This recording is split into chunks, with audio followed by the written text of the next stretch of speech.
Monsieur le Premier ministre, Monsieur le Secrétaire général du Conseil des ministres, Monsieur le gouverneur de la Banque centrale, Monsieur le Président du Conseil de la BNC, Madame la Directrice générale du Centre de facilitation des investissements, Mesdames et Messieurs, tout protocole compris, Mesdames et Messieurs, la 13e édition du Sommet de la Finance, tenu en dépit des bouleversements de toute forme qui tendent à paralyser tous nos élans déployés vers des lendemains meilleurs, est à féliciter. Avec tous ces impondérables qui embrouillent aujourd'hui les esprits et assombrissent du même coup le paysage national, une telle initiative s'imposait avec force, non seulement comme un défi qu'il fallait relever à tout prix, mais aussi comme un pari osé et risqué. Et pourtant, c'est un pari gagné puisque nous sommes, tous secteurs confondus, réunis, animés d'une seule et même volonté qui est celle d'ouvrir les portes de l'avenir d'Haïti au souffle du progrès, de la prospérité partagée et de l'essor collectif. Fort de ces évidences, j'y participe donc avec confiance que la réussite d'un tel exercice ne peut que nous forcer à accélérer davantage notre marche vers la mise en place des conditions nécessaires à l'avènement d'une société où la quête permanente de la croissance durable de notre économie, la création massive de richesses et d'emplois deviendront les hautes priorités de tous et de chacun pour que règne définitivement la paix, la justice, la sécurité, la stabilité sociopolitique, enfin un nouvel art de vivre au profit des fils et filles de notre cher Haïti.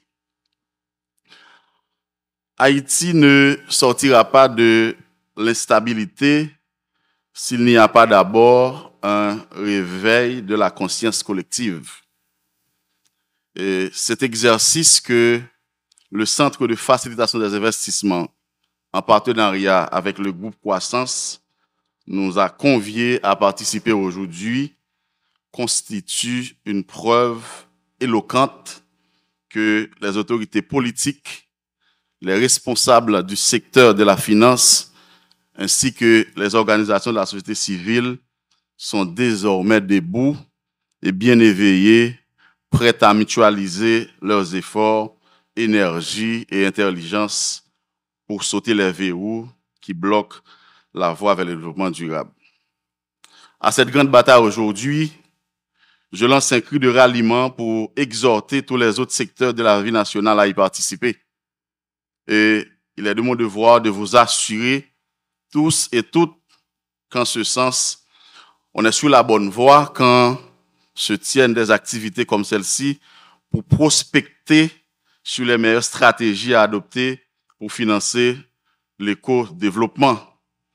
Quand on s'évertue à s'adapter aux standards et exigences des grandes agences d'investissement du monde afin de mieux nous positionner sur l'échiquier international dans notre quête de captation de capitaux productifs,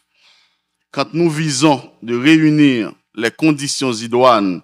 pour élargir l'accès au financement, au crédit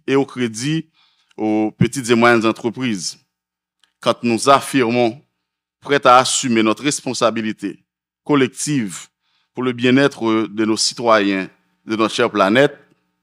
quand on est réunis ici avec la ferme volonté de travailler à restituer à notre pays son atmosphère de paix, de justice, de sécurité, de stabilité sociopolitique, envie de forger au bénéfice de notre population, particulièrement pour nos jeunes et nos femmes, un avenir différent et meilleur, on est donc sur la bonne voie et l'on doit s'y maintenir. Pour cette initiative qui s'impose dans le paysage national comme un éclairci inespéré dans un ciel sombre, je me dois de féliciter et remercier le groupe Croissance pour sa résilience et sa fidélité dans la tenue de ce grand sommet. Les espoirs fondés sur les résultats sont colossaux,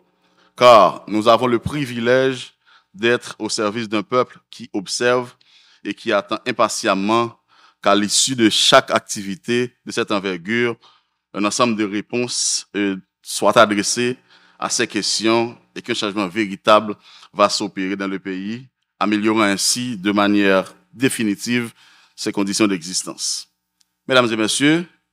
nous n'avons pas le droit de décevoir le peuple dans ses attentes. Nous n'avons pas le droit de le laisser sans réponse, ni d'anéantir ses espoirs. Donc ici et maintenant,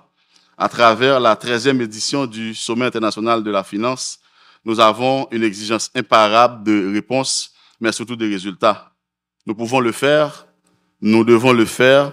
et je sais sans l'ombre d'un doute que nous allons le faire en espérant que nous saurions, ce faisant,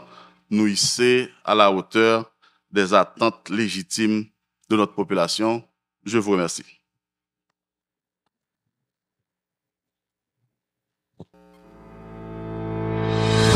Groupe Croissance et ses partenaires, la Banque de la République d'Haïti BRH et le Centre de facilitation des investissements CFI vous annoncent la tenue de la 13e édition du Sommet international de la finance du 17 au 19 avril 2023 à Marriott Hotel et online.